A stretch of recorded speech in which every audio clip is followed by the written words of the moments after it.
السلام علیکم ورحمۃ اللہ وبرکاتہ۔ الحمد للہ رب العالمین والعاقبۃ للمتقین والصلاة والسلام علی سید الانبیاء والمرسلین وعلی آلہ واصحابہ الطیبین الطاہرین، اما بعد فاعوذ باللہ من الشیطان الرجیم، بسم اللہ الرحمن الرحیم۔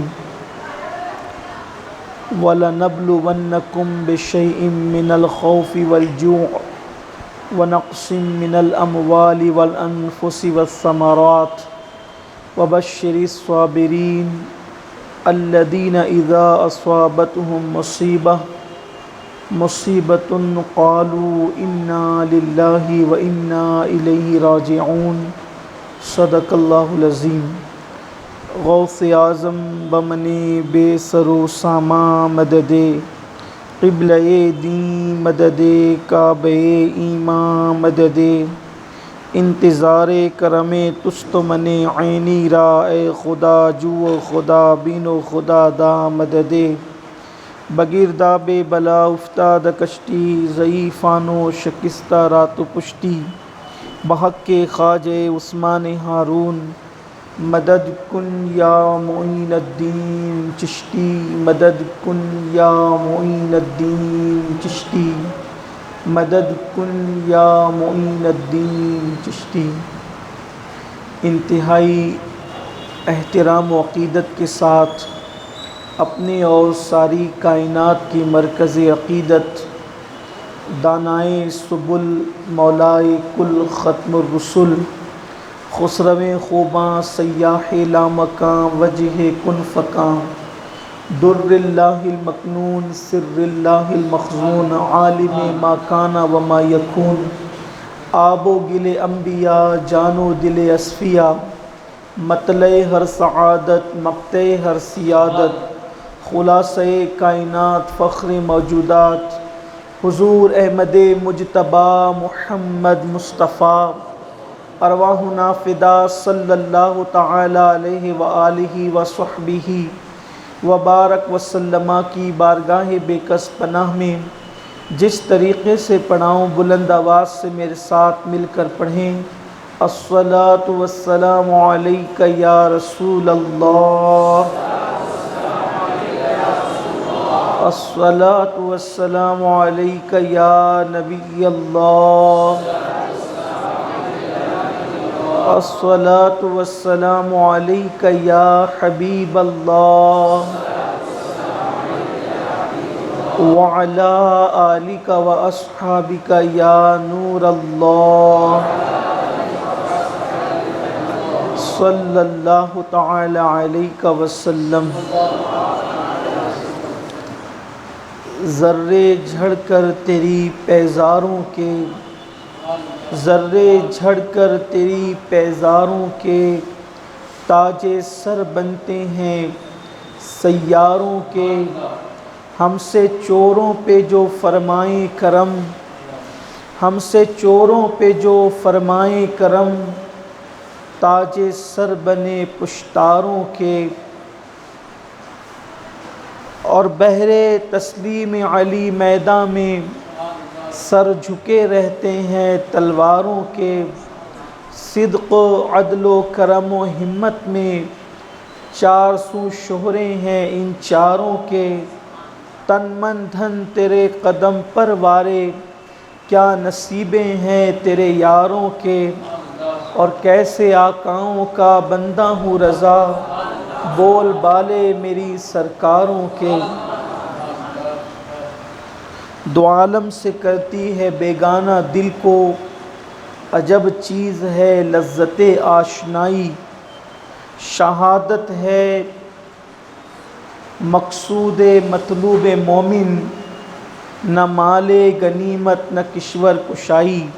دو عالم سے کرتی ہے بیگانہ دل کو، عجب چیز ہے لذت آشنائی۔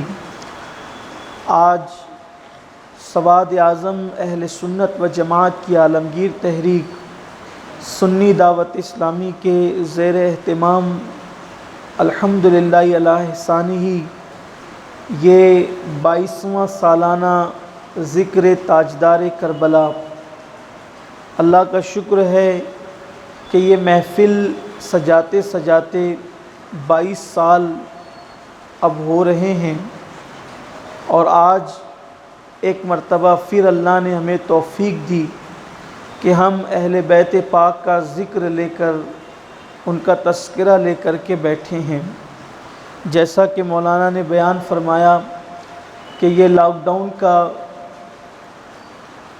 ایک پلس پوائنٹ بھی ہے کہ ہم جب لاک ڈاؤن نہیں ہوتا تھا تو اس وقت 5 روزہ محفل کر پاتے تھے، لیکن لاک ڈاؤن کی وجہ سے یہ محفل اب 10 روز کی ہو گئی ہے، اور چونکہ موقع ہے اپنے پاس تو ہم نے یہ سوچا ہے، باقی اللہ کی مرضی، کہ پہلے ہی دن سے ہم کربلا کو شروع کریں۔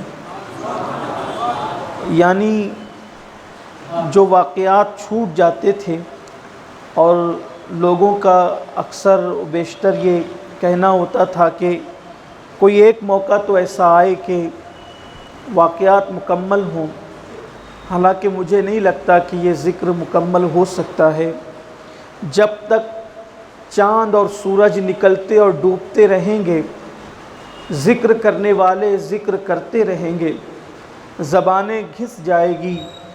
اگر درختوں کی لکڑیوں کو قلم بنا دیا جائے تو وہ لکڑیاں ختم ہو جائے گی، اور اگر سمندر کے پانی کو روشنائی بنا دیا جائے تو سمندر کا پانی ختم ہو جائے گا، لکھنے والوں کے ہاتھ تھک جائیں گے، بولنے والوں کی زبانیں گھس جائے گی، کائنات کے لیل و نہار کی گردش ختم ہو جائے گی، وجود ختم ہو جائیں گے، لیکن فضائل اہل بیت کبھی ختم نہیں ہو سکتے۔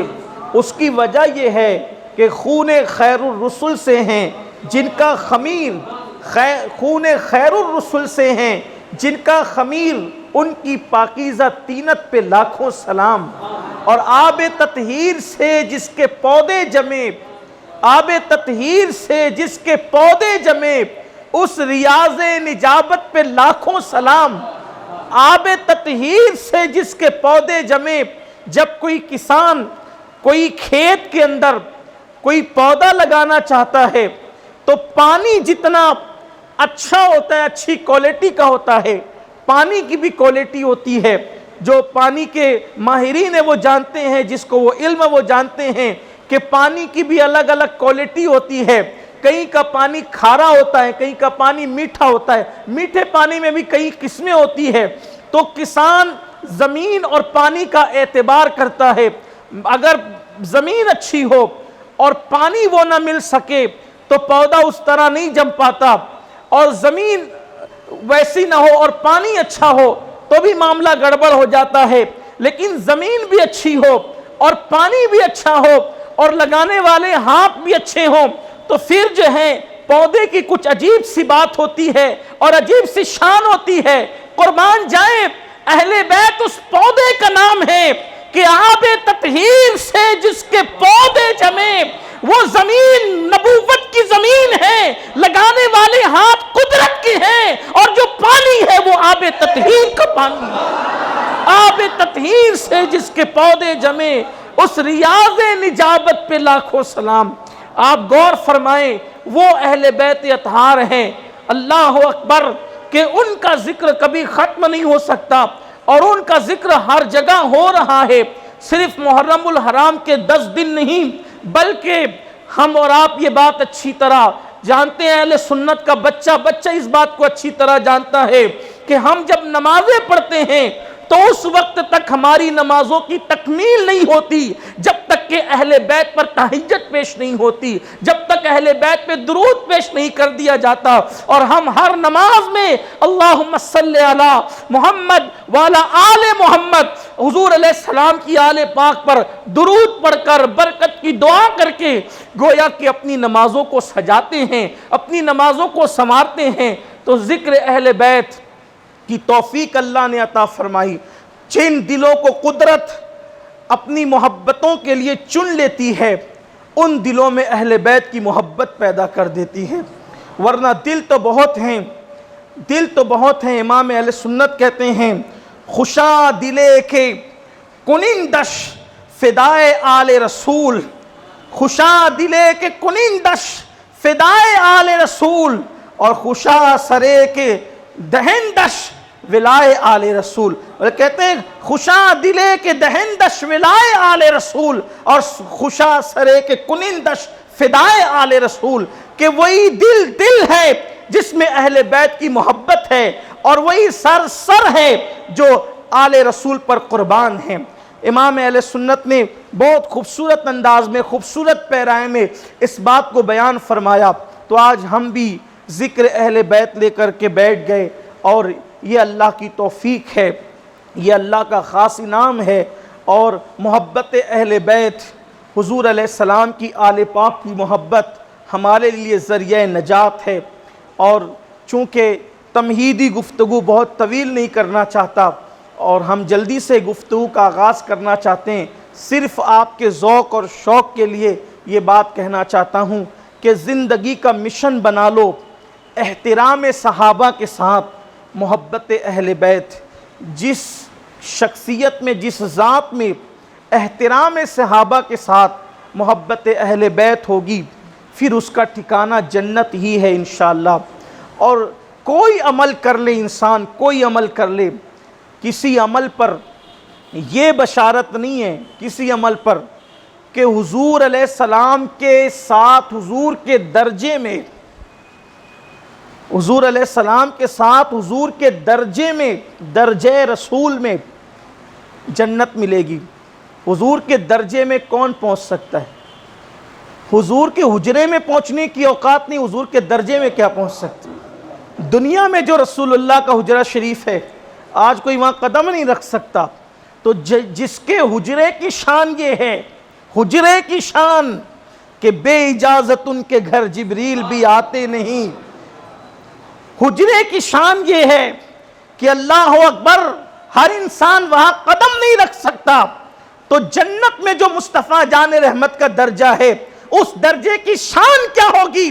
لیکن ترمذی شریف کی حدیث ہے، اللہ کے رسول صلی اللہ علیہ وآلہ وسلم نے ارشاد فرمایا کہ جس کے دل میں میری اہل بیت کی محبت ہے وہ جنت میں میرے درجے میں میرے ساتھ داخل کیا جائے گا۔ اب ایک بات یہ بھی ہے کہ اللہ کے رسول صلی اللہ علیہ وآلہ وسلم کے ساتھ حضور کے درجے میں اگر کوئی جنت میں جائے تو اس کا مطلب کہ سوچنے والا سوچ سکتا ہے، غور کرنے والا غور کر سکتا ہے، اعتراض کرنے والا اعتراض کر سکتا ہے کہ پھر آقا اور غلام دونوں ایک درجے میں، تو فرق کیا ہے؟ فرق بڑا واضح ہے اور آسان سی بات ہے کہ جوتے کبھی تخت پر نہیں رکھے جاتے، جوتے کبھی تخت پر نہیں رکھے جاتے، لیکن جوتے اگر بادشاہ کے پیر میں آ جائیں تو پھر بادشاہ کے ساتھ وہ بھی تخت پر چلے جایا کرتے ہیں۔ وزیر نیچے بیٹھا ہوتا ہے لیکن بادشاہ کے پیر کے جوتے تخت پر ہوتے ہیں، پتہ چلا کہ وہ بادشاہ بن کر جاتا ہے اور وہ جوتیاں بن کر جاتی ہے۔ اسی طرح سے گرد و غبار مسجد کی ممبر پر کب نظر آتے ہیں؟ اگر دنیا کا باہر کا گرد و غبار ممبر پر لا کر کوئی ڈالے تو مسجد کے ممبر کی توہین ہے، لیکن اگر مسجد کا غبار چڑھ کر کے مسجد کے ممبر پر آ جائے تو یہ اس غبار کی قسمت ہے کہ وہ مسجد کا غبار ہے۔ بلا تمثیل جیسے بادشاہ کے پیر کے جوتے تخت تک جاتے ہیں، بلا تمثیل مصطفیٰ جان رحمت کے غلام مصطفیٰ جان رحمت کے درجے میں ان کے غلام اور خادم کی حیثیت سے جائیں گے۔ اور ایک بات میں آپ کو بہت پہلے بتا چکا ہوں کہ کاروں میں، بڑی بڑی کاروں میں، مرسیڈیز کاروں کے اندر جو ہے کتے گھومتے ہیں تو کتوں کی اوقات اور حیثیت تو نہیں کہ وہ ایسی کاروں میں بیٹھیں، لیکن مالک بڑا ہے نا، اس کی غلامی اس کتے نے اختیار کر لی ہے تو اس کو بھی کار نصیب ہو گئی۔ ارے دنیا کی کسی کی غلامی جب کتوں کو کار میں بٹھا سکتی ہے تو اہل بیت کی غلامی مصطفیٰ جان رحمت کے ساتھ انہی کے درجے میں اگر ہم نے جنت میں لے جائے تو عجب کیا ہے۔ اور وہ تو نہایت سستا سودا بیچ رہے ہیں جنت کا، ہم مفلس کیا مول چکائیں، اپنا ہاتھ ہی خالی ہے۔ تو آقا کریم کی اہل بیت کا ذکر لے کر بیٹھ گئے، اور اللہ قبول فرمائے یہ محبت کا یہ سلسلہ اللہ ہمارے دلوں کے اندر دراز سے دراز تر فرمائے، اور ہماری نسلوں میں بھی اللہ اس کو منتقل فرمائے۔ تو ہم انشاءاللہ آج ہی سے کربلا شریف لے کر چلیں گے، اور کربلا کا ذکر آج ہی سے شروع ہوگا، اور بس درمیان میں کہیں کوئی بات آ جائے تو وہ تذکرہ ہوگا، لیکن کربلا میں جتنے ارکان ہے، جتنی شخصیات ہیں، جتنے وجود ہیں، جتنے وجود نازنین ہیں، ان تمام وجود کا تذکرہ، ان تمام ذوات مقدسہ کا تذکرہ اللہ کی توفیق سے ہم کریں گے انشاءاللہ۔ اور میری گزارش ہے کہ یہ پروگرام جو ہے وقت پہ شروع ہو کر وقت پہ ختم بھی ہونا ہے، کیونکہ لاک ڈاؤن کی ہمیں مکمل طور پر اس کا قانون کا لحاظ بھی کرنا ہے، اور ہمیں حکومت کی طرف سے جتنی اجازت ملی ہے بس اسی پر ہم محفل ختم کریں گے۔ آج محفل 9:30 بجے شروع بھی ہے، کل انشاءاللہ محفل 9:15 بجے شروع ہو جائے گی، اور کل یعنی جلدی شروع ہوگی کیونکہ مسجد میں ہماری مسجد میں نماز ٹھیک 8:45 بجے ادا ہوگی، اور اس کے بعد 9:15 بجے محفل کا آغاز، ایک نعت شریف اور ایک منقبت کے بعد انشاءاللہ بیان شروع ہو جائے گا۔ تو تلاوت کی گئی ہے خطبے کے اندر سورۃ البقرہ شریف کی ان آیتوں کی جو اکثر ہم آپ سنتے ہیں۔ اللہ پاک ارشاد فرماتا ہے وَلَنَبْلُوَنَّكُمْ بِشَيْءٍ مِّنَ الْخَوْفِ وَالْجُوعِ وَنَقْصٍ مِّنَ الْأَمْوَالِ وَالْأَنفُسِ وَالثَّمَرَاتِ وَبَشِّرِ الصَّابِرِينَ الَّذِينَ إِذَا أَصَابَتْهُمْ مُصِيبَةٌ قَالُوا إِنَّا لِلَّهِ وَإِنَّا إِلَيْهِ رَاجِعُونَ۔ اللہ پاک ارشاد فرماتا ہے ہم تمہیں ضرور آزمائیں گے، تمہاری آزمائش ہوگی، تمہارا امتحان ہوگا۔ یہ ہر سال کربلا دہرایا جا رہا ہے، پڑھا جا رہا ہے، اور جیسا کہ مولانا نے یہ بھی تذکرہ کیا ابتدا میں ہمارے امام صاحب نے کہ اہل شرافت کا شروع دن سے یہ وتیرہ رہا ہے کہ وہ ہمیشہ سے واقعہ کربلا کے بعد کربلا کو بیان کرتے رہے ہیں۔ سب سے پہلے کربلا بیان کرنے والی ذات، سب سے پہلے جس نے کربلا بیان کیا ہے وہ محمد الرسول اللہ کی ذات، سب سے پہلے کربلا کا ذکر کرنے والی ذات۔ جس دن تاجدار کربلا کی ولادت ہوئی اسی دن حضور علیہ السلام نے کربلا بیان کی۔ جس دن ولادت امام حسین ہے اسی دن سے کربلا کا ذکر ہو رہا ہے، اور حضور علیہ السلام، بلکہ یہ تو اس امت کا میں نے ذکر کیا اور ولادت کے حوالے سے، ورنہ ذکر کربلا تو حضور علیہ السلام کی زمین پر آمد بھی نہیں ہوئی تھی، اس سے پہلے بھی ذکر کربلا ہو رہا تھا، اور کربلا شریف کا ذکر ہو رہا تھا۔ وہ آپ ابھی آگے اگر وقت رہا یا یاد رہا تو سماعت کریں گے کہ جس وقت امام علی مقام کا کٹا ہوا سر لے کر یزیدی جب چلے ہیں دمشق کی طرف یا کوفہ کی طرف، تو ان لوگوں نے دیکھا کہ ایک گرجا ہے، اور اس گرجے پر ایک شعر لکھا ہوا ہے کہ جن لوگوں نے نواسہ رسول کو شہید کر دیا، کیا اس کے بعد بھی وہ توقع کرتے ہیں اور تمنا کرتے ہیں اور امید کرتے ہیں کہ ان کو جو ہے وہ رسول اللہ کی شفاعت نصیب ہوگی؟ یہ کیسے ہو سکتا ہے؟ تو ان ظالموں نے وہ شعر پڑھ کر کے ان لوگوں نے کہا یہ شعر کس نے لکھا ہے؟ تو وہاں کے راہب نے بتایا کہ تمہارے نبی صلی اللہ علیہ وآلہ وسلم کی ولادت سے 500 سال پہلے اس گرجا کے اوپر یہ شعر لکھا ہوا تھا، یعنی حضور علیہ السلام کی آمد سے بھی 500 سال پہلے وہ شعر موجود تھا، یعنی ذکر کربلا موجود تھا۔ اسی طریقے سے اگر آپ اور آگے جائیں تو ایک تاریخ ہے کربلا شریف کی، لیکن اس امت میں آقا کریم صلی اللہ علیہ وآلہ وسلم کی آمد کے بعد سب سے پہلے ذکر کربلا جس نے کیا ہے وہ مصطفیٰ جان رحمت صلی اللہ علیہ وآلہ وسلم کی ذات ہے۔ اور آپ کو اگر آپ بھول گئے ہوں تو آپ کے ذہن میں یہ بات آنی چاہیے کہ حضور اکرم صلی اللہ علیہ وآلہ وسلم نے ذکر کربلا کیسے کیا، تو وہ آپ کو یاد ہونا چاہیے کہ جس وقت امام عالی مقام امام حسین علی جدہ و علیہ السلام کی جس وقت ولادت ہوئی، اور جب ولادت ہوئی تو امام علی مقام کو حضور اکرم صلی اللہ علیہ وآلہ وسلم کی گود میں دے دیا گیا۔ آقا کریم صلی اللہ علیہ وآلہ وسلم کی گود میں جب سرکار امام حسین کو دیا گیا، دیکھو یہ بھی قسمت ہے، یہ بھی تقدیر ہے۔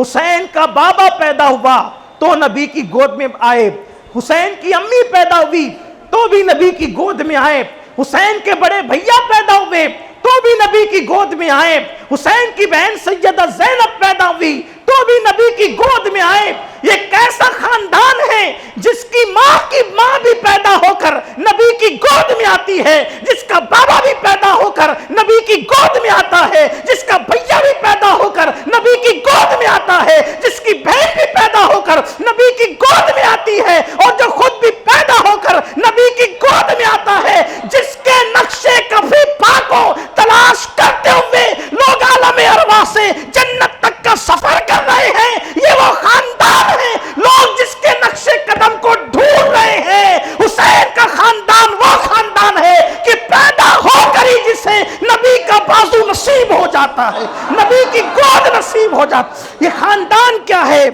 اللہ اکبر۔ بیدر شمارسی کہتے ہیں عدم سے لائی ہے ہستی میں آرزو رسول، عدم سے لائی ہے ہستی میں آرزو رسول، کہاں کہاں لیے پھرتی ہے جستجو رسول۔ یہ جو سفر ہے انسان کا، انسان حضور کو ڈھونڈتے ہوئے، حضور کے تجسس میں آقا کو گویا کہ تلاش کرتے ہوئے جو ہے وہ یہاں تک پہنچا، عالم ارواح سے سفر کرتے ہوئے، اور آگے قبر میں بھی حضور کی جستجو ہی میں وہ جائے گا، اور قیامت کے دن اٹھے گا تو بھی جستجو مصطفیٰ جان رحمت میں اٹھے گا۔ کہ قبر کی نیند سے اٹھنا کوئی آسان نہ تھا، ہم تو محشر میں تمہیں دیکھنے آئے ہوئے ہیں، اور پھر محشر میں بھی پہنچے گا تو جستجو مصطفیٰ میں پہنچے گا۔ حضرت بیدم شوارسی کہتے ہیں کہ عجب تماشا ہو میدان حشر میں بیدم، عجب تماشا ہو میدان حشر میں بیدم، کہ سب ہو پیش خدا اور میں روبرو رسول، کہ سب ہو پیش خدا اور میں روبرو رسول۔ یہ لیکن خاندان حسین کی شان تو دیکھیں کہ امی بھی ان کی حضور کی گود میں، بابا بھی ان کی حضور، اور بابا تو ایسے حضور کی گود میں کہ پیدا ہوئے کعبے میں۔ بیان کرنے والی ذات مجدد ابو مجدد، استاد ابو الاستاد، امام مطلق امام الہند، ہندوستان کا محدث اعظم شاہ ولی اللہ محدث دہلوی رحمت اللہ علیہ ازالت الخفا میں لکھتے ہیں کہ کعبۃ اللہ میں پیدا ہوئے۔ امام حاکم اپنی مستدرک میں لکھتے ہیں کعبے کے اندر پیدا ہوئے، جوف کعبہ میں، کعبہ کے اندر، کعبے کے بیچوں بیچ میں پیدا ہوئے۔ ان کا نام حاکم نہیں ہے، ان کے علم حدیث میں ترقی اور مہارت کی وجہ سے لوگوں نے علم کا حاکم ان کو مانا ہے۔ وہ حاکم، امام حاکم، وہ کہتے ہیں، لکھ رہے ہیں حدیث پاک لکھ رہے ہیں کہ امام مولائے کائنات حسین پاک کے بابا کعبۃ اللہ میں پیدا ہوئے۔ شاہ عبدالعزیز صاحب بھی لکھ رہے ہیں تحفہ اسنا شریعہ کے اندر کہ وہ کعبے میں پیدا ہوئے۔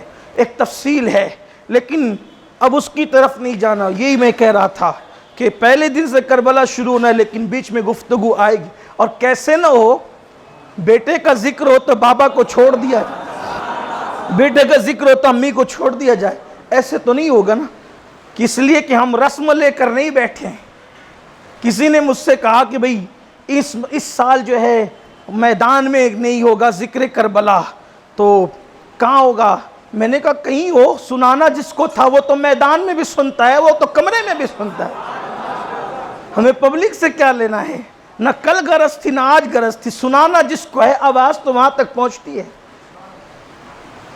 ان کے نانا کی شان یہ ہے کہ دور نزدیک کے سننے والے وہ کان لالے کرامت پہ لاکھوں سلام۔ تو ان کے نانا کا صدقہ تو انہیں نہ ملے گا تو کسے ملے گا؟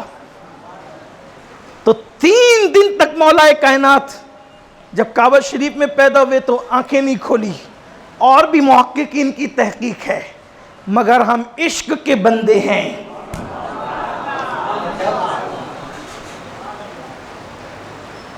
ہم عشق کے بندے ہیں، تحقیق عقل سے کی جاتی ہے اور ماننے کا کام عشق کرتا ہے۔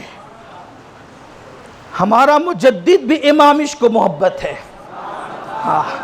اور ہمارا مسلک بھی مسلک عشق و محبت ہے، اور ہمارا مذہب بھی مذہب عشق و محبت ہے، اور ہمارے مذہب کی اساس بھی محبت پر ہے، اور کہہ دیا گیا الا لا ایمان لمن لا محبت لا، آگاہ ہو جاؤ محبت کے بغیر ایمان ہو ہی نہیں سکتا۔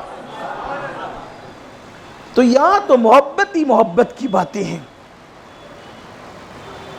3 دن تک کعبۃ اللہ شریف میں رہے، آنکھیں بند کر کے رکھی، اور جب ماں گود میں لے کر نکلی تو ان کے بابا سے کہا، جناب ابو طالب سے، بچہ کتنا خوبصورت ہے دیکھیں، لیکن پیدائش پر خوشی کی بجائے غم ہے۔ کہا کیوں؟ کہا شاید نابینا ہے کیونکہ آنکھ نہیں کھولتا۔ دونوں میاں بیوی صحن کعبہ میں بات کر رہے تھے، بچہ خوبصورت ہے، آنکھوں سے محروم ہے، دیکھتا نہیں، آنکھ کھولتا نہیں۔ اتنے میں آمینہ کا لال اس شان سے تشریف لائے جیسے افق پر 14ویں رات کا چاند طلوع ہوا۔ آفتاب رسالت، مہتاب نبوت، جسے دیکھ کر کنکریاں بول پڑتی ہے، جس کو دیکھ کر بت سجدہ کرتے ہیں، جسے دیکھ کر گونگی زبانیں بول پڑتی ہیں اور زبان دان عرب کے فصحا بے زبان ہو جاتے ہیں۔ وہ تشریف لائے۔ کیا ہوا چچی جان، چچا جان کیا ہوا؟ چچا چچی دونوں بڑے محسن تھے۔ چچی نے ماں کی طرح پیار دیا تھا، اور چچا نے جو ہے باپ کی طرح پیار دیا تھا۔ انہی کے گھر میں حضور علیہ السلام نے طویل مدت قیام کیا تھا۔ دونوں کو افسردہ دیکھا، جو غلاموں کو افسردہ نہ دیکھ سکیں وہ چچا چچی کو افسردہ دیکھ۔ پوچھا کیا ہوا؟ کہا بچہ پیدا ہوا ہے، آپ کو بھائی آیا ہے، لیکن ہے بڑا خوبصورت، کمی کیا ہے؟ کمی یہ ہے کہ اس کی آنکھیں کھلتی نہیں، شاید نابینا ہے۔ حضور نے کہا میرے بھائی کو میرے پاس دو۔ ابھی حضور نے نبوت کا اعلان نہیں کیا، 29 یا 30 سال کی عمر ہے، اور کہتے ہیں میرے بھائی کو میرے پاس دو۔ جیسے حضور علیہ السلام نے اپنی گود میں لیا اس نوزائیدہ شہزادے کو، اس مولود کعبہ کو، جیسے اپنی گود میں لیا، انہوں نے آنکھیں کھولی، اور آنکھیں کھول کر سب سے پہلے جس کا چہرہ دیکھا وہ رخ بددہا کو دیکھا۔ کوئی پیدا ہو کر نرس کو دیکھتا ہے، دواخانے کی سسٹر کو دیکھتا ہے، کوئی دائی کا منہ دیکھتا ہے، کوئی امی کا منہ دیکھتا ہے، کوئی بابا کا منہ دیکھتا ہے، لیکن علی پاک جو حسین پاک کے بابا ہیں، اچھا 3 دن تک آنکھیں بند کر کے رکھی۔ آنکھیں بند یعنی علی یہ شعور لے کر آئے تھے، علی یہ جو پیدا ہو کر اتنا باشعور ہو کہ آنکھیں بند کر کے آئیں، اور 3 دن تک، اچھا منٹ 2 منٹ آنکھیں بند رکھی تو کہا کہ چلو کوئی پرابلم ہوگا، کوئی مسئلہ ہوگا۔ 3 دن تک علی نے آنکھیں بند کی، اور نبی بھی 3 دن کے بعد آئے تاکہ لوگوں کو پتہ چلے یہ اتفاق نہیں ہے، نہ حسن اتفاق ہے، نہ اتفاق ہے نہ حسن اتفاق ہے، یہ عشق کا انتظار ہے کہ 3 دن تک نہ ماں کو دیکھا نہ باپ کو دیکھا، سب سے پہلے جس کو دیکھا چہرہ مصطفیٰ کو دیکھا۔ تو سیدنا امام علی مقام کی جب ولادت ہوئی اور حضور کی گود میں، یہیں سے بات چلی تھی، بات دور نکلی، حضور کی گود میں دیے گئے تو سرکار علیہ السلام نے دیکھا اور دیکھ کر چہرہ دائیں طرف کیا، دیکھ کر چہرہ دائیں طرف کیا اور حضور کی آنکھوں میں آنسو تھے۔ سیدہ پاک نے پوچھا ابا آپ کیوں رو رہے ہیں، رونے کی وجہ کیا ہے؟ شعبان کی ایک روایت کے مطابق 3 تاریخ ہے، ایک روایت کے مطابق 4 تاریخ ہے، ایک روایت کے مطابق 5 تاریخ ہے، جو بھی آپ مان لیں، 3 ہے یا 4 ہے یا 5 ہے شعبان کی، جو بھی تاریخ ہو، سرکار علیہ السلام امام علی مقام کو ننھے سے حسین پاک کو گود میں لے کر رو رہے ہیں، مگر چہرہ دائیں طرف کر لیا ہے، گویا شاید ایسا لگتا ہے کہ آج آنسو چھپانا چاہتے ہیں، اور آنسو نکل رہے، گود میں ننھا سا شہزادہ ہے، اذان دی گئی ہے اور اپنے لعاب سے گھٹی دی گئی ہے، اور ابھی فاطمہ کا لال حضور کی گود میں، آنکھ میں آنسو۔ سیدہ نے پوچھا بابا کیوں رو رہے ہیں؟ فرمایا بیٹی میرے اس بیٹے کو میدان کربلا میں شہید کر دیا جائے۔ اب ایک خاص بات یہاں، ذکر واقعہ کربلا سے پہلے، واقعہ کربلا سے پہلے ذکر کربلا حضور کر رہے ہیں، اور کربلا کے ذکر کے ساتھ ماتم نہیں ہو رہا ہے، نوحہ نہیں ہو رہا ہے، خاموش آنسو بہ رہے ہیں۔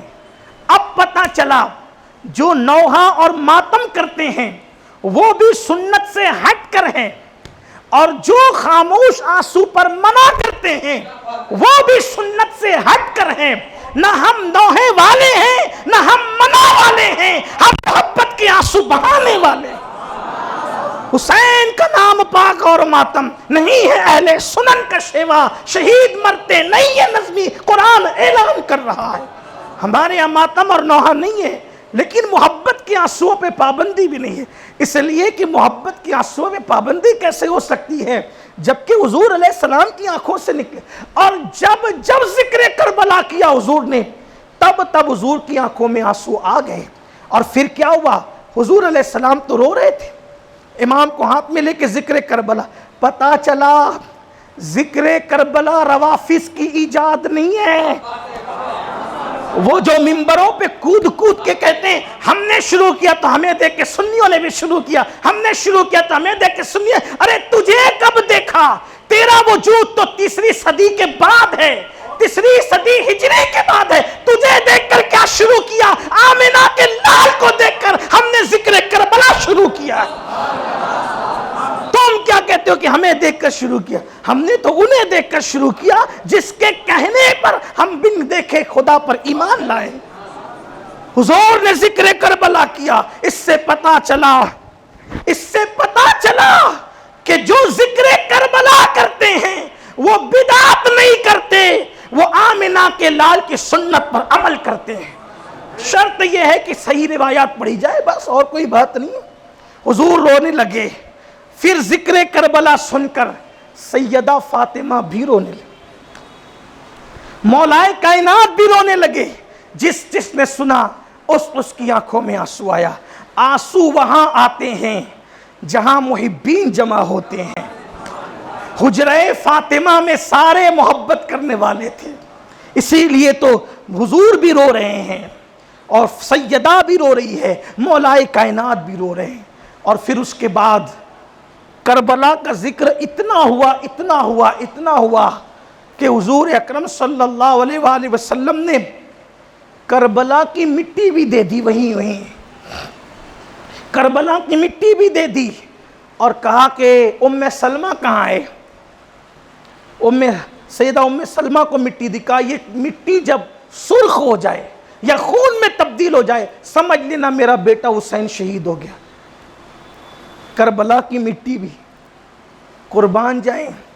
کوئی اجمیر شریف کی مٹی لا کر اپنے گھر میں رکھتا ہے, کوئی مدینہ شریف کی مٹی لا کر اپنے گھر میں رکھتا ہے.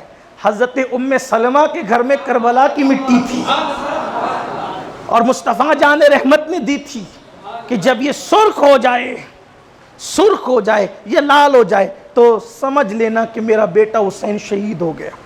اور حضور مدینہ منورہ میں ہی ہے, اور مدینہ منورہ میں اللہ کے رسول علیہ السلام جو ہے کربلا کی مٹی وہیں بیٹھے بیٹھے جو ہے وہ دے رہے ہیں حضرت ام سلمہ کے ہاتھ میں. اب یہاں کچھ لوگوں کی بدبختی بھی تھوڑا سا زہر مارنے لگتی ہے.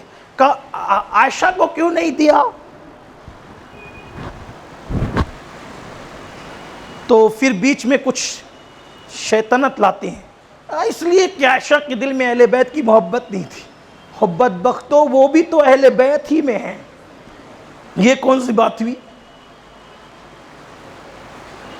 سیدہ عائشہ صدیقہ نے جتنی روایتیں فضیلت سیدہ فاطمہ پر بیان کی ہے اتنی روایتیں کسی عورت نے بیان نہیں کی.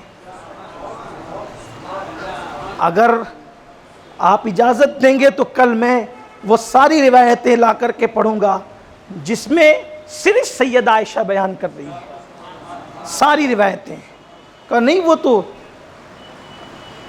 اگر مٹی اماں عائشہ کو نہ دینا یہ دل میں کوئی کجی کی معاذ اللہ اگر دلیل بنے تو پھر حضور نے تو سیدہ فاطمہ کو بھی نہیں دیا, تو کیا مسئلہ خاص کریں گے. دیکھو یہ جو آلے کار بن کر کے امت کو جو لڑانے کی باتیں کرتے نا, کبھی صحابہ کی توہین, کبھی اہل بیت کی توہین, کبھی ازواج پاک کی توہین, یہ چیزیں درست نہیں ہے. اس لیے کہ امت کو لڑاؤ مت, فرقہ واریت مت کرو, مت بانٹو, صحیح سیدھا سیدھا راستہ بیان کرو.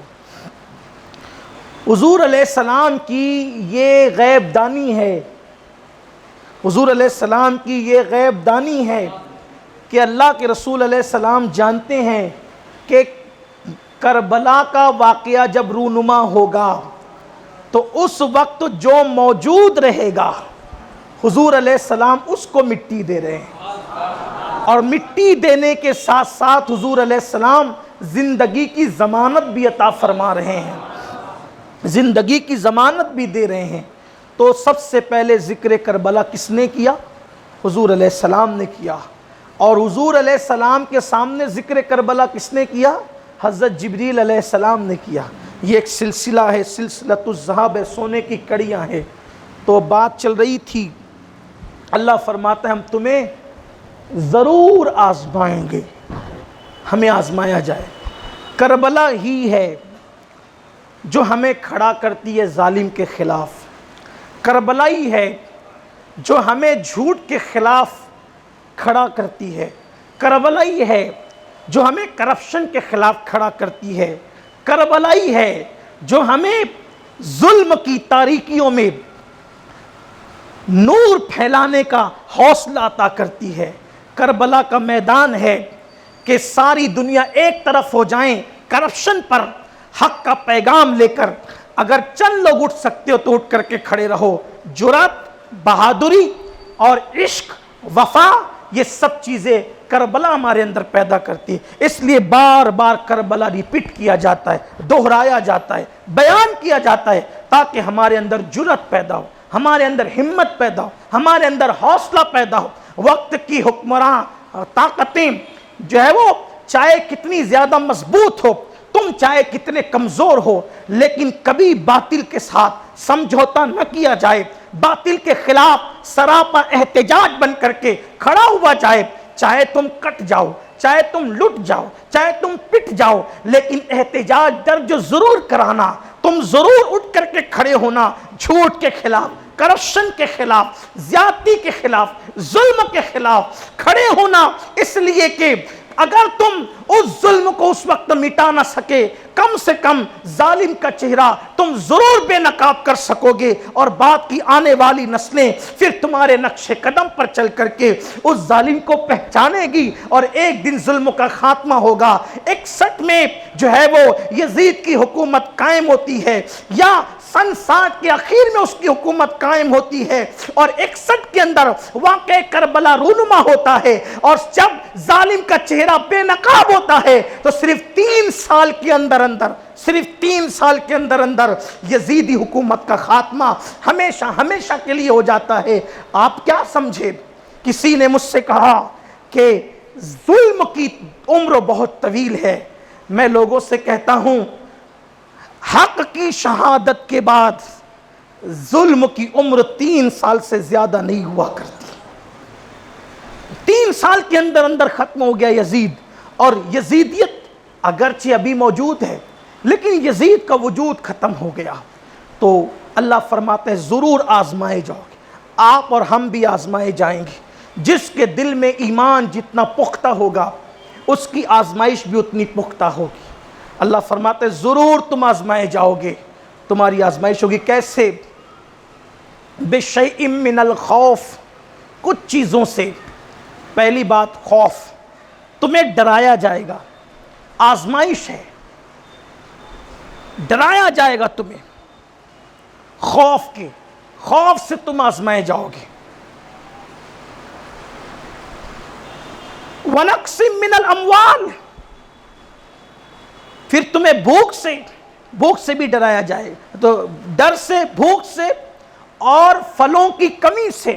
وَنَقْصٍ مِّنَ الْأَمْوَالِ، اور مال تمہارے کم کر دیے جائیں گے، مال بھی کم ہوں گے، پھلوں سے بھی پھلوں کی قلت سے تمہیں آزمایا جائے گا، یعنی تمہاری کھیتی وغیرہ، کھیتی باڑی تمہاری کم ہو جائے گی۔ یہاں پر ثمرات سے مراد بعض مفسرین نے یہ بھی قول کیا ہے کہ تمہاری اولاد سے تمہیں آزمائیں، کیونکہ اولاد بھی انسان کا پھل ہوتا ہے، تو اولاد کی قلت بھی ہوگی، مال کی کمی بھی ہوگی، خوف بھی ہوگا، بھوک بھی ہوگا، ان چیزوں سے تمہیں آزمایا جائے گا۔ اور جب تم آزمائے جاؤ گے تو کیا ہوگا؟ اللہ کے وہ بندے ہیں، چنے ہوئے بندے، جب انہیں آزمایا جاتا ہے تو وہ ڈٹے رہتے ہیں، اور جب ان پر مصیبت آتی تو وہ حویلہ نہیں کرتے، شکوے شکایت نہیں کرتے، بلکہ وہ تو کہتے ہیں کہ ہم تو اللہ کے مال ہیں اور ہمیں بھی اللہ کی طرف لوٹ کر جانا ہے۔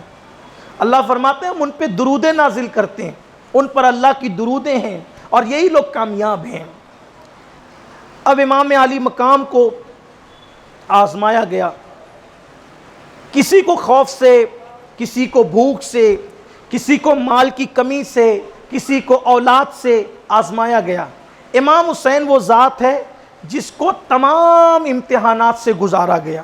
وہاں خوف بھی تھا، 22,000 کا لشکر، کتنا؟ 22,000 کا لشکر، اور یہ کوئی کہانی قصہ یا ناول نہیں ہے، یہ حقیقت ہے، تاریخ ہے، مستند تاریخ ہے۔ 22,000 کا لشکر ہے، ادھر 72 ہیں، اور 72 نفوس میں بھی نوجوان چھوٹے بچے بھی ہیں، نوجوان بھی ہیں، چھوٹے بچے بھی ہیں، یعنی کہ 56 سال کی قیادت سے لے کر 6 مہینے کے معصوم بچے تک۔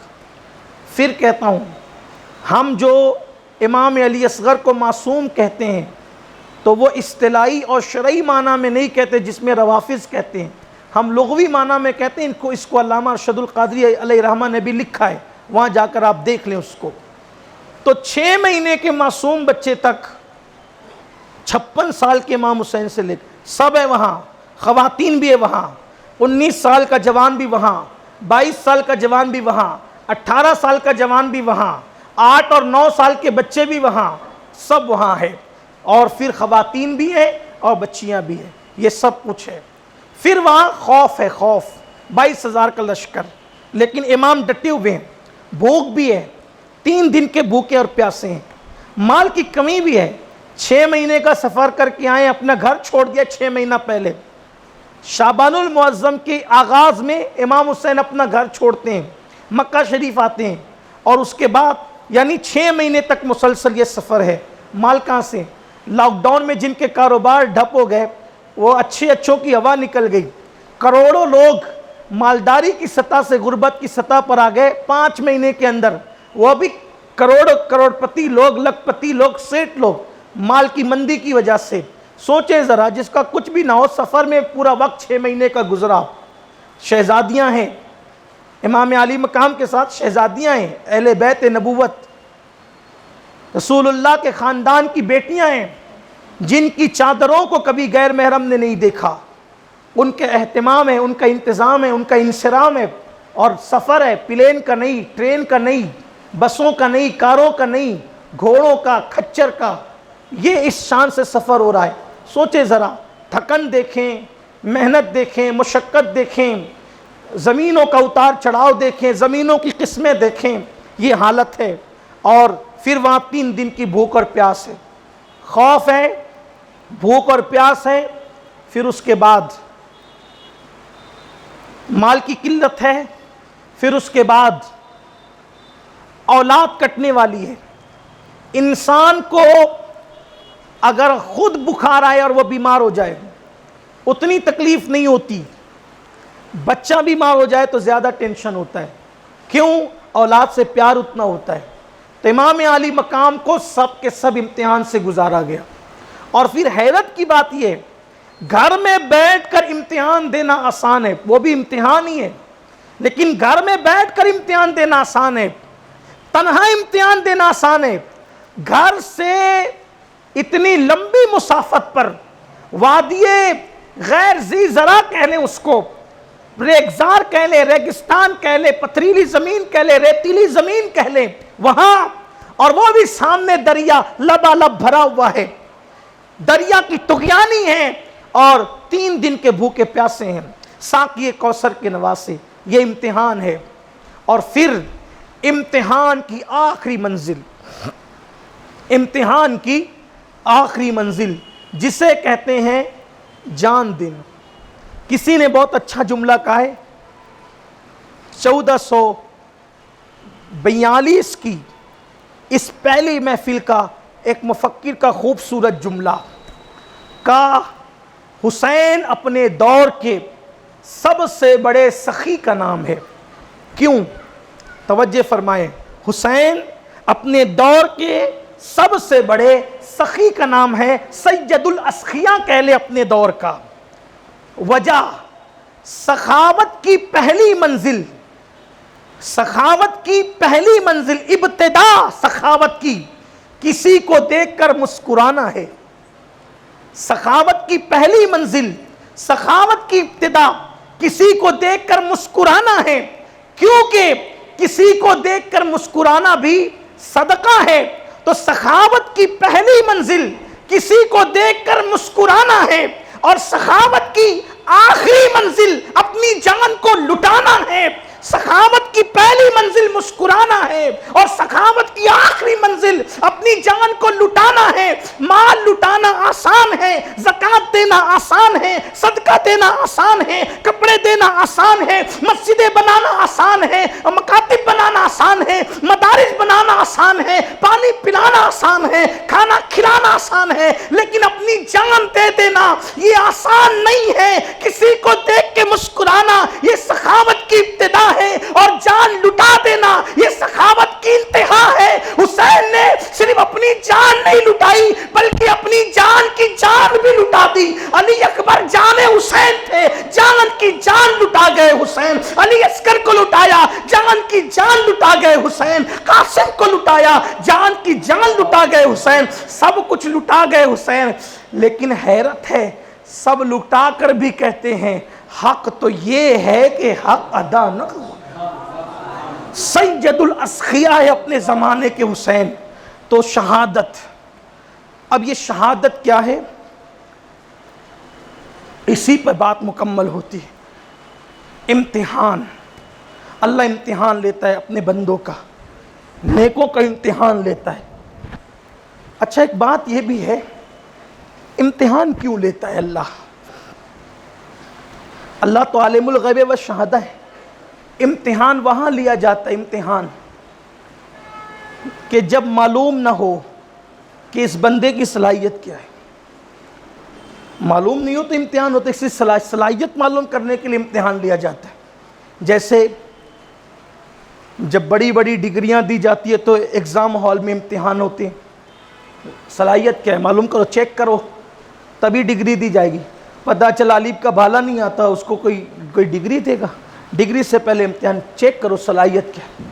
اچھا نہیں معلوم والا چیک کرتا ہے صلاحیت کیا ہے، لیکن اللہ تو عالم الغیب والشہادہ، تو نہیں بنایا ہے سب کو، تو سب سے بہتر جانتا ہے، تو کیوں امتحان لیتا ہے؟ تو بتایا گیا کہ امتحان 2 مرتبہ ہوتا ہے یا 2 وجہ سے ہوتا ہے۔ ایک تو صلاحیت نہیں معلوم ہوتی ہے تو امتحان ہوتا ہے، دوسرا صلاحیت معلوم ہوتی ہے لیکن شاگرد سے محبت بھی ہوتی ہے، تو دوسروں کو بتانے کے لیے لوگوں کے سامنے شاگرد سے پوچھا جاتا ہے بھئی بھلا بتاؤ یہ فلاں سوال کا جواب کیا ہے، تو شاگرد کی صلاحیت کا اظہار دوسروں کو بتانے کے لیے، تب استاد تو جانتا ہے میں نہیں پڑھایا ہے، میں نہیں لکھایا ہے، میں نہیں تربیت کی، میں نہیں سمجھایا ہے، لیکن دوسروں کو بتانا ہے نا۔ کئی لوگ یہ نہ سمجھے کہ اچھے نمبر دیا، پیار کیا، اچھی ڈگری دی تو استاد شاگرد میں کچھ سیٹنگ ہوگی، نہیں، کہا یہ صلاحیت دیکھ پہلے کہ میرے شاگرد کی صلاحیت کیا۔ بلا تمثیل پیدا ہوتے ہی جوانان جنت کا سردار بنایا، ایسے نہیں بنا دیا، ایسے نہیں بنا دیا، کہا کیا امتحان لیں گے۔ معاذ اللہ کل کوئی بدبخت کہتا نبی کے نواسے تھے اس لیے جنتی جوانوں کے سردار ہو گئے ہیں، اور معاذ اللہ کوئی خارجی یہ بھی کہہ سکتا تھا، کوئی ناسبی یہ بھی کہہ سکتا تھا یہ صلاحیت تو تھی نہیں، بس خاندان کی بنیاد پہ نام چل گیا۔ تو قدرت نے کہا کربلا میں آ، اب میں تو تجھے جانتا ہوں لیکن دوسرے جان لیں اور ہزاروں خطیبوں کا عنوان بن جائے حسین کی زندگی، حسین کی زیست، حسین کی حیات، حسین کی شہادت، حسین کی استقامت، حسین کا تقوی، حسین کی بہادری، حسین کی شجاعت، حسین کی دلیری، حسین کی ہمت، حسین کا حوصلہ، حسین کا لٹانا، حسین کا مٹانا، مٹ جانا، حسین کا سب کے لیے، اللہ کے لیے سب کچھ قربان کر دینا۔ اللہ اکبر، وہ لوگ بھی ہمارے لیے قابل احترام ہیں جنہوں نے سب کچھ لٹا دیا لیکن گھر تو بچا تھا۔ حسین وہ ہے جس نے گھر بھی نہیں بچایا، اللہ اکبر، سب لٹا دیا، بلکہ حسین اتنا سخی ہے، اتنا سخی ہے، اتنا سخی ہے کہ وطنیت کا بھی خاتمہ کر دیا۔ اللہ اکبر، کوئی انسان مالیگاؤں میں رہتے رہتے ممبئی چلا جاتا ہے تو بھی وہ مالیگاؤں نوی کہلاتا ہے، اندور میں رہنے والا برسوں ممبئی میں گزارتا ہے تو بھی اندوری کہلاتا ہے۔ حسین تیری سخاوت کو کیا نام دوں؟ پیدا ہوئے مدینے میں، بڑے ہوئے مدینے میں، جوان ہوئے مدینے میں، شادی ہوئی مدینے میں، بچوں کے باپ بنے مدینے میں، سب کچھ کیا مدینے میں، لیکن اللہ کے نام پہ وطن ایسا چھوڑا کہ اب حسین کو کوئی مدینے والا حسین نہیں کہتا، حسین کو کربلا والا حسین کہتا۔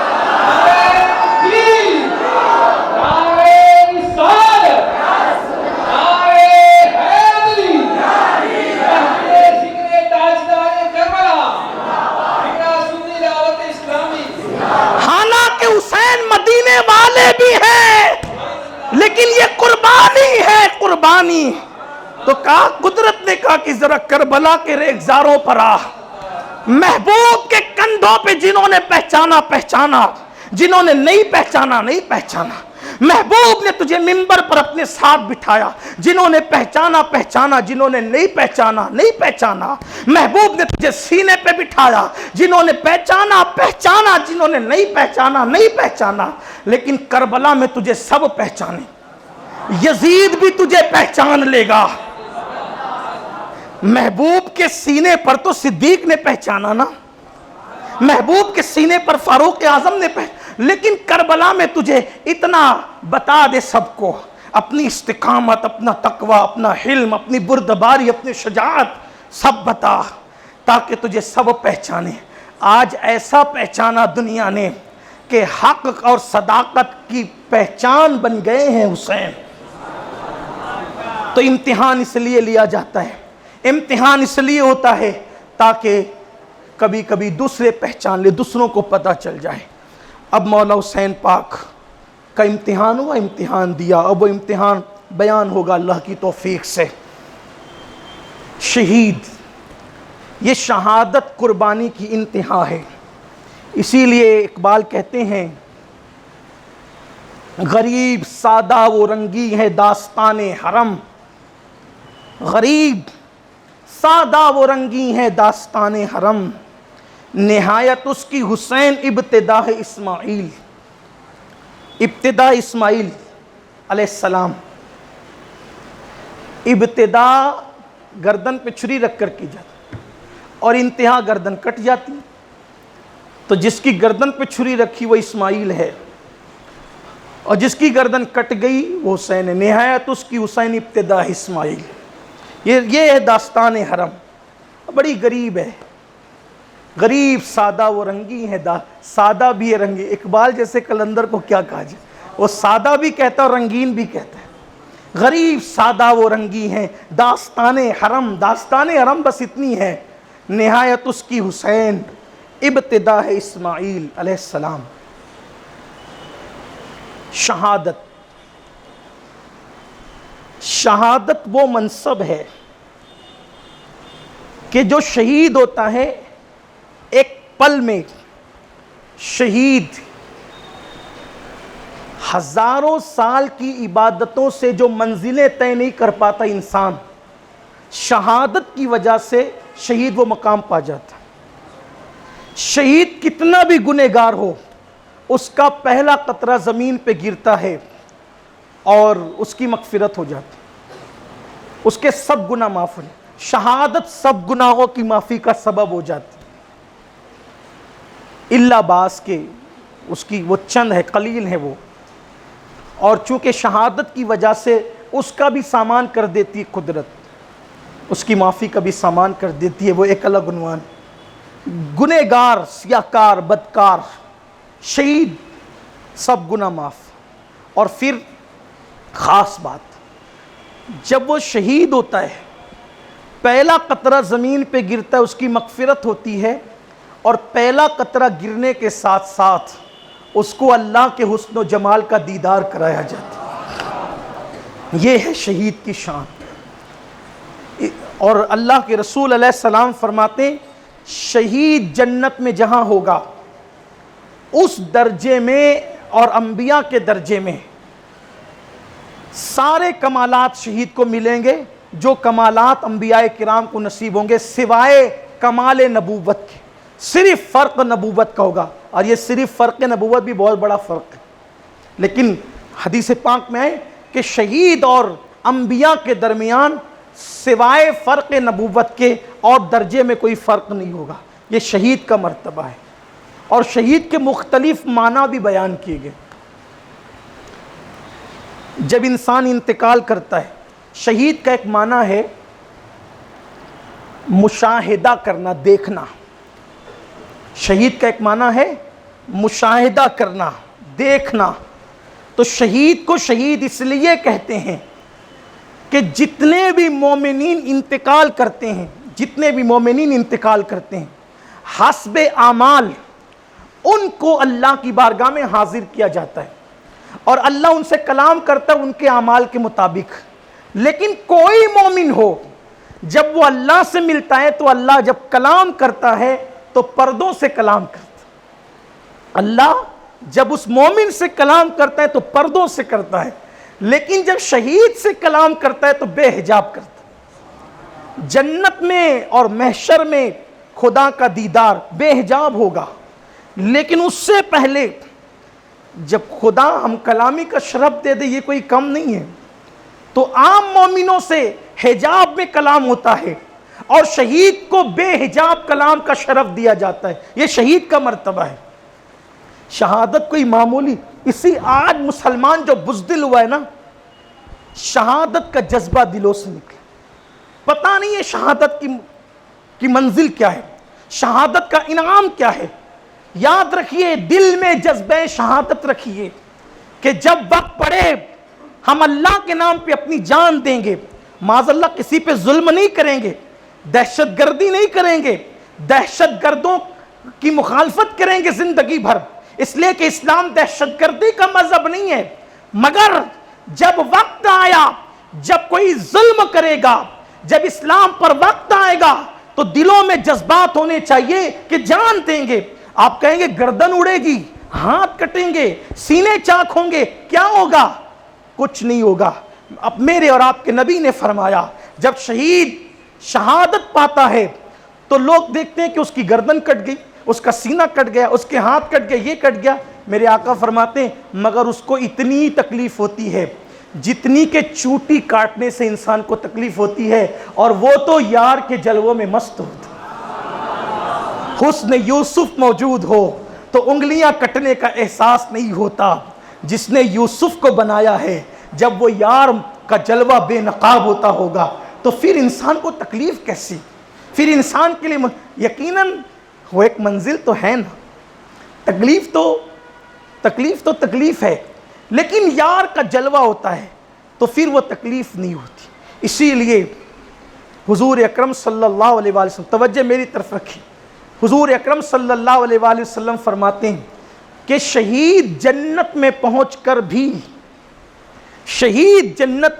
کر بھی تمنا کرے گا کاش مجھے دنیا میں پھر بھیجو, میں جاؤں اور دشمن سے پھر میں اپنے سینے پہ وار لے کر جام شہادت نوش کروں.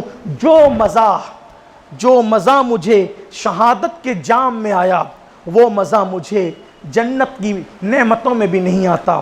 تو اللہ فرمائے گا ایک بار جو دنیا سے چلا آتا ہے وہ دوبارہ پھر دنیا میں بھیجا نہیں جاتا.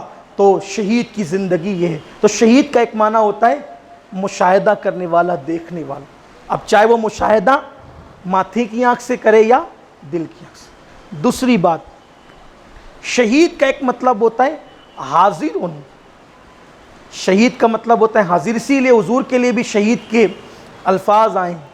شہید کا ایک معنی ہوتا ہے حاضر. شہید ادھر جام شہادت نوش کرتا ہے, ادھر بارگاہ رب العزت میں حاضر ہو جاتا ہے. شہید کا ایک معنی ہوتا ہے گواہی دینی. شہید کا ایک معنی ہوتا ہے گواہی دینی. تو کوئی کلمہ پڑھ کے زبان سے گواہی دیتا ہے کہ اللہ ایک ہے اور دین اسلام سچ ہے. کوئی تقریر سے گواہی دیتا ہے اللہ ایک اور دین اسلام سچ ہے. کوئی اعمال سے گواہی دیتا ہے.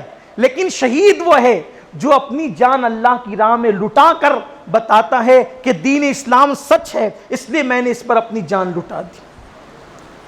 اور پھر شہید کا مرتبہ کیا ہوتا ہے؟ جب شہید کی روح اللہ کی بارگاہ میں پہنچتی ہے تو اللہ تعالیٰ اس پر خصوصی تجلی فرماتا ہے, اس پہ خصوصی توجہ فرماتا ہے, اس پہ اپنی نور کی تجلیاں ڈالتا ہے.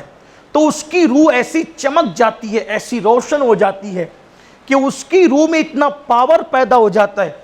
کوئی ہو, ٹھیلا چلانے والا, رکشہ چلانے والا, مونگ پھلی بیچنے والا, بلکہ معاذ اللہ اس نے کبھی نمازیں بھی نہیں پڑھی مگر شہید ہو گیا. اس کا یہ مطلب نہیں کہ معاذ اللہ لوگ بے نمازی بن جائیں, ایسا نہیں کہہ رہا ہوں. اس کا عمل کچھ بھی تھا لیکن اللہ کے لیے شہید ہوا تو شان کیا ہو گئی؟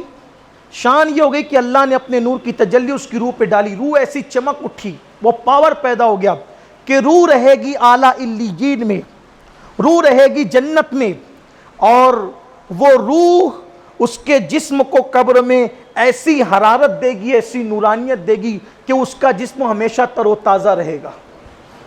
اس کا جسم سڑے گا نہیں, اس کے جسم کو کیڑے نہیں کھائیں گے, اس کے جسم کو مٹی نہیں کھائے گی, اس کے جسم کا کوئی نقصان نہیں ہوگا. بلا تمثیل جیسے چوتھے آسمان پہ سورج تپش پہنچاتا ہے زمین پر اور پھولوں کو زندگی ملتی ہے, پھلوں کو زندگی ملتی ہے, پودوں کو زندگی ملتی ہے, تو یہ سورج کے نور سے بھی زیادہ شہید کی روح کے اندر نور پیدا اور نورانیت پیدا ہوتی ہے, اور اس کا جسم سڑتا گلتا نہیں ہے.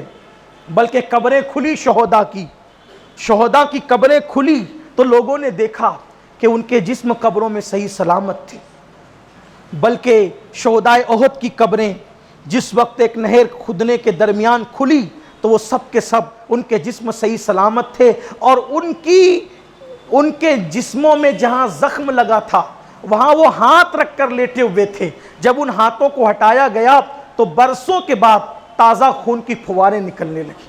اور وہ تو بہت دور کا واقعہ ہے, صدیاں بیت گئی اس کو, تقریباً 1300 سال بیت گئے ان کو شہدائے احد کی قبریں کھلنے کو۔ ابھی شام کے اندر، ملک شام میں دہشت گردوں نے صحابی رسول حضرت حجر ابن عدی رضی اللہ تعالیٰ عنہ کی قبر پر حملہ کیا اور وہ قبر کھل گئی۔ قبر کھلی تو انٹرنیٹ پر باضابطہ طور پہ ابھی بھی وہ منظر موجود ہے کہ حضرت حجر ابن عدی کی شہادت کو 1400 سال بیت گئے، لیکن جب قبر کھلی ہے تو آپ، یہ بھی حیرت کی بات، جب تک قبر بند تھی خون بھی بند تھا، جب تک قبر بند تھی خون بھی بند تھا، جب قبر کھلی تو سر سے خون پھر نکلنا شروع ہو گیا اور لوگوں نے خون پوچھنا شروع کیا۔ یہ آج بھی شہداء زندہ ہیں، اور شہداء تو شہداء زندہ ہیں، اولیاء بھی زندہ ہیں۔ اور شہید کی کئی قسمیں، بس اشارہ دے کر اب کوئی تفصیل میں نہیں جاتا، اشارہ دے کے آپ کہیں گے 10 دن کی محفل لے کر بیٹھے، اس میں بھی پھر وہی بات آتی ہے اشارہ دے کر۔ ظاہر سی بات ہے کہ کبھی علم ختم نہیں ہونا ہے اور تفصیلات ختم نہیں ہونا ہے، آپ کے ذوق کا بھی خیال رکھنا ہے۔ پہلے ہی دن سب لمبی لمبی باتیں ہو جائے گی تو ابھی آپ کو 10 دن تک آنا بھی ہے۔ ویسے میں نے اعلان کیا تھا جمعہ کے دن کہ سب نہیں آنا، پابندی ہے چند لوگوں کو آنا ہے، اور ماشاءاللہ ٹھیک ہے جتنوں کو آنا تھا آگے، مولا حسین پاک نے جنہیں بلایا وہ آگے۔ بات بہت اچھی خوبصورت بات کسی نے کہی کہ لوگ کہتے تھے عبادت کے لیے ٹائم نہیں ہے، عبادت کے لیے ٹائم نہیں، عبادت کے لیے ٹائم نہیں۔ لاک ڈاؤن نے بتایا عبادت کے لیے ٹائم کی ضرورت نہیں ہوتی ہے، عبادت کے لیے توفیق کی ضرورت ہے۔ ورنہ لوگوں کو لاک ڈاؤن میں ٹائم بھی تو ملا نا، تو گیم کھیلتے بیٹھے تھے، ٹائم بھی ملا نا تو جوا کھیل رہے تھے، ٹائم بھی ملا تو زنا کے مناظر دیکھ رہے تھے۔ عبادت کے لیے ٹائم کی ضرورت نہیں ہے، مولا کی توفیق کی ضرورت ہے۔ تو یہاں بھی ایسی ہے، محفل میں آنے کے لیے ٹائم کا معاملہ نہیں ہے۔ کئی لوگوں کے فون گجرات سے، کرناٹک سے ہے، کہا کہ ہر سال کی طرح ہم اس سال بھی آنا چاہتے ہیں۔ میں نے کہا اس سال اجازت نہیں، وہیں سے سنو اور امام کا فیضان وہی حاصل کرو۔ یہ اللہ کا کرم ہے کہ اللہ تعالیٰ نے ہمیں توفیق دی۔ بڑی فکر تھی کیا ہوگا، لیکن اللہ کا شکر ہے کہ محفل سجانے کی اجازت ملی، اور کربلا کا فیضان ہم اب لوٹ رہے ہیں، اس میں نہا رہے ہیں۔ اللہ تعالیٰ قبول فرما لے، اور جب تک جسم میں جان رہے اللہ پاک کرے یہ محفل میں ہم شریک ہوتے رہیں، برکتیں حاصل کرتے رہیں۔ شہید کی 3 قسمیں، اور بھی قسمیں لیکن 3۔ ایک شہید حقیقی ہے، اللہ کی راہ میں مارا گیا، شہید حقیقی، اس کو اسی حالت میں دفن کر دیا جاتا ہے، غسل نہیں دیا جاتا، اسی کپڑوں میں دفن کر دیا جاتا ہے۔ دوسرا ہے شہید فقہی، یہ بھی ظلماً قتل ہوتا ہے لیکن وہ بالغ ہوتا ہے، بالغ ہے،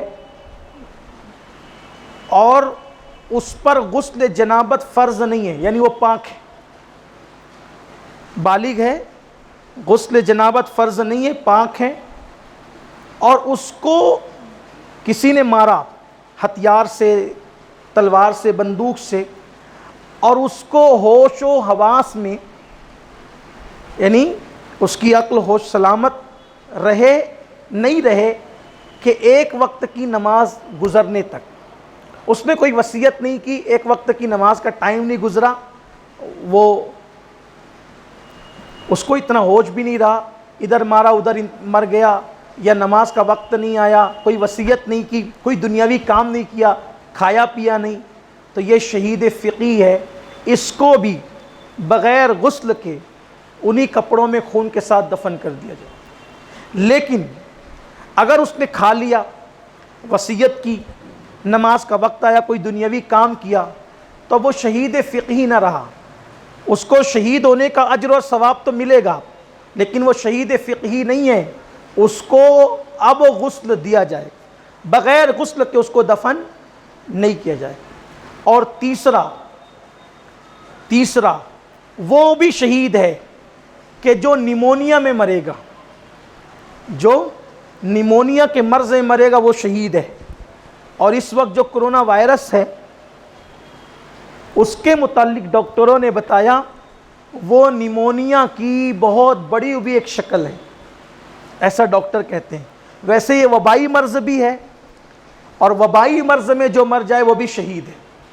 اس کے بعد عورت بچے کو پیدا کرتے ہوئے یعنی ڈیلیوری کی حالت میں انتقال کر جائے وہ بھی شہید ہے۔ اسی طرح جو دیوار کے نیچے دب کر مرے وہ بھی شہید ہے۔ اسی طرح جو پانی میں ڈوب کر مرے وہ بھی شہید ہے۔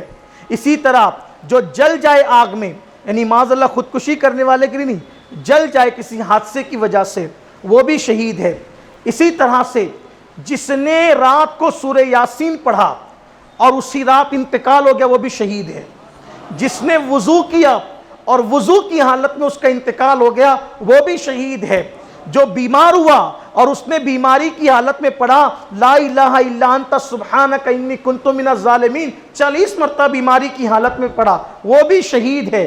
اسی طریقے سے جو بندہ سفر کی حالت میں انتقال کر جائے وہ بھی شہید ہے۔ جس کو ظلماً قتل کیا جائے وہ بھی شہید ہے۔ جو اپنے مال یا حق کی حفاظت کے لیے اس کو مارا جائے وہ بھی شہید ہے۔ اس طرح یہ شہیدوں کی مختلف قسمیں ہیں۔ 3 قسم ہو گئی۔ سب سے اعلیٰ درجہ اس کا ہے شہداء میں جو اللہ کی راہ میں مارا جاتا ہے، اور امام علی مقام وہ شہید ہے جس نے دین کو نئی زندگی دینے کے لیے اپنے آپ کو، اپنی جان کو، اپنے مال کو سب کچھ ختم کر دیا، تج دیا۔ امام وہ شہید ہے۔ آپ کو یہ بتاؤں شہادتیں بہت ہوئی۔ حضرت امیر حمزہ کی شہادت بڑی عظیم شہادت، لیکن وہ شہادت بھی دردناک ہے، قیمتی ہے، مگر اس شہادت کے وقت امیر حمزہ کی شہادت کے وقت پورا لشکر موجود تھا، کھانے پینے پہ کوئی پابندی نہیں تھی، اور سب سے بڑی بات اللہ کے رسول علیہ السلام بنفس نفیس اس پورے لشکر کی قیادت فرما رہے تھے۔ اور پھر حضرت امیر حمزہ کے وطن میں وہ شہادت ہوئی، ہے دردناک، وطن میں ہوئی۔ دوسری بات حضرت عثمان غنی کی شہادت بھی بڑی دردناک، بہت دردناک شہادت۔ 40 دن تک گھر میں قید رہے لیکن تھے اپنے گھر میں۔ بڑی قیمتی شہادت ہے، بڑی اہم ہے، میں تقابل نہیں کر رہا ہوں، صرف سمجھانا چاہتا ہوں۔ شہادتیں ہیں سب قیمتی، اہم ہے، لیکن امام علی مقام کی شہادت وہاں گھر نہیں ہے، تپتی ہوئی صحرا ہے، تپتا ہوا صحرا ہے، پانی نہیں ہے، چھت نہیں ہے، کچھ نہیں ہے۔ اور پھر اس کے بعد امام علی مقام کو یہ احساس ہے کہ ہم سب کٹ جائیں گے، پوری فہرست ہے۔ حالت رویا میں، حالت خواب میں اللہ کے رسول علیہ السلام نے ایک ایک بندے کا نام دیا ہے شہید ہونے والے، حتیٰ کہ علی اصغر کا نام بھی دیا ہے۔ یہ بھی پتہ ہے خیمے جلا دیے جائیں گے، بیویوں کی چادریں لوٹ لی جائے گی، یہ سب خیال ہے۔ کتنا دل پر بوجھ رہا ہوگا، کیا احساس کریں، اندازہ کریں کہ دل پر بوجھ کتنا رہا ہوگا، حالت کیا رہی ہوگی۔ صبح سے لے کے دوپہر تک لاشیں اٹھاتے رہے اور شہید ہوئے۔ یہ شہادت امام علی مقام کی، اور اس کے پیچھے کوئی مقصد نہیں ہے، ایک ہی مقصد ہے کہ اللہ کے دین کا تحفظ ہو جائے، اللہ کے دین کی حفاظت ہو جائے، دین بچا لیا جائے، دین کو تحفظ دے دیا جائے۔ شہید زندہ ہیں، شہید کے مرتبے بڑے عظیم ہیں۔ اور پھر بات یہ ہے کہ جب ایک گنہگار آدمی، ایک سیاکار آدمی شہید ہوتا ہے تو اتنے مدارج طے کر لیتا ہے، اتنے مقامات طے کر لیتا ہے کہ ہزاروں سال، سینکڑوں سال کی عبادتیں وہ مقام تک نہیں پہنچا سکتی۔ تو جو صحابی شہید ہو، جو صحابی اللہ کی مخلوق میں اعلیٰ ترین مخلوق صحابی شہید ہو، انبیاء کے بعد سب سے اعلیٰ مخلوق صحابہ کی ہے، انبیاء کرام کے بعد صحابی شہید ہو، اور پھر صحابی میں بھی وہ صحابی جو نواس رسول ہو، جس کو حضور علیہ السلام نے اپنی گود میں کھلایا ہو، جس کے لیے حضور علیہ السلام نے فرمایا حسین منی وانا من الحسین، میں حسین سے اور حسین مجھ سے ہیں۔ تو اس حسین پاک کی شان کا عالم کیا ہوگا، شہادت کا مرتبہ آپ نے حاصل کیا۔ انشاءاللہ تعالی اللہ کی توفیق رہی کل 9:15 بجے محفل شروع ہوگی اور 9:30 بجے ٹھیک بیان شروع ہو جائے گا، اور اللہ نے چاہا تو جلدی، یعنی کہ آج 11 بج گئے، ممکن ہے کل 15 منٹ پہلے شروع ہوگا تو 15 منٹ پہلے ختم کرنے کی کوشش بھی کی جائے گی۔ اللہ ہماری اس محفل کو قبول کر لے۔ گفتگو کے درمیان اگر کوئی غلطی، خطا، لغزش ہو گئی ہو، آپ اور ہم سب اللہ کی بارگاہ میں توبہ کریں۔ استغفر اللہ ربی من کل ذنب واتوب الیہ۔ اللہ تعالیٰ اس محفل کو قبول فرما لے اور آئندہ کے لیے آسانیاں پیدا فرمائے۔ اللہ پاک تمام عالم اسلام کے لیے اس سال کو 1442 کو تمام عالم اسلام کے لیے سکون، اطمینان، بہاروں کا سال بنا دے۔ کربلا والوں کے صدقے اللہ ہماری سوئی ہوئی تقدیروں کو جگا دے، سوئے مقدر کو جگا دے۔ وما علینا الا البلاغ۔ السلام علیکم ورحمۃ اللہ وبرکاتہ۔ رسالت کے پروانوں، ہر سنیچر کو بعد نماز عشاء سنی دعوت اسلامی کے عالمی مرکز اسماعیل حبیب مسجد میں سنی اجتماع ہوتا ہے، تو آپ حضرات پابندی کے ساتھ اس میں شرکت فرمائیں۔ سنی دعوت اسلامی کی website sunni dawat islami.net پر وزٹ کریں اور بہت ساری دینی معلومات حاصل کریں۔